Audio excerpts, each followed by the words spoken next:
sa tere unyo no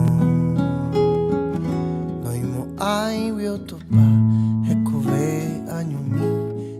Y tuve la dicha de sentarme a componer con este caraí, compositor quien admiro un montón, que aparte de ser compositor es un excelente guionista y director de cine.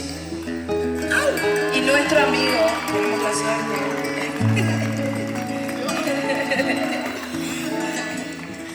Y fue todo un desafío porque primero lo vino cayendo a las 4 de la tarde con un tereré.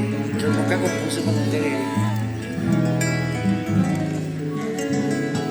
Y nunca tampoco a las 4 de la tarde. Y lo primero que me dijo fue, ¿cuál es la canción que más les gusta a ustedes de Pura Hey? ¿Cuál es la canción que más views tiene en YouTube? Ahora muy algo tocado con Borejuasa. Borejuasa era la canción en ese entonces que más views tenía. Ahora es esa. Pero cuando eso era la canción que más views tenía. ¿Y de qué habla Borejuasa de ese ratito? Y se está rodeando a Pablo de Cano, no topay. Bueno. Era en otro país. ¿Por qué seguramente se levantó y no le encontró? Mira, ñañita, había sido la tipo. Se fue porque era un denso. Por algo había sido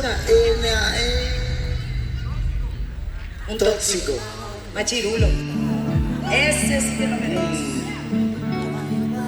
Había sido. Ponerle que fue un señor muy malo, muy avaro. Ahora ya por mí la continuación de Borejuasa. Ya por mí la continuación. Ya por mí la guaraní. Y fue así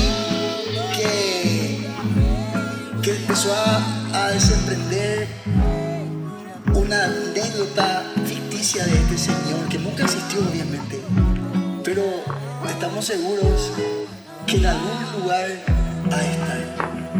Un señor muy malo que ni siquiera pajaritos cantaban más en su patio.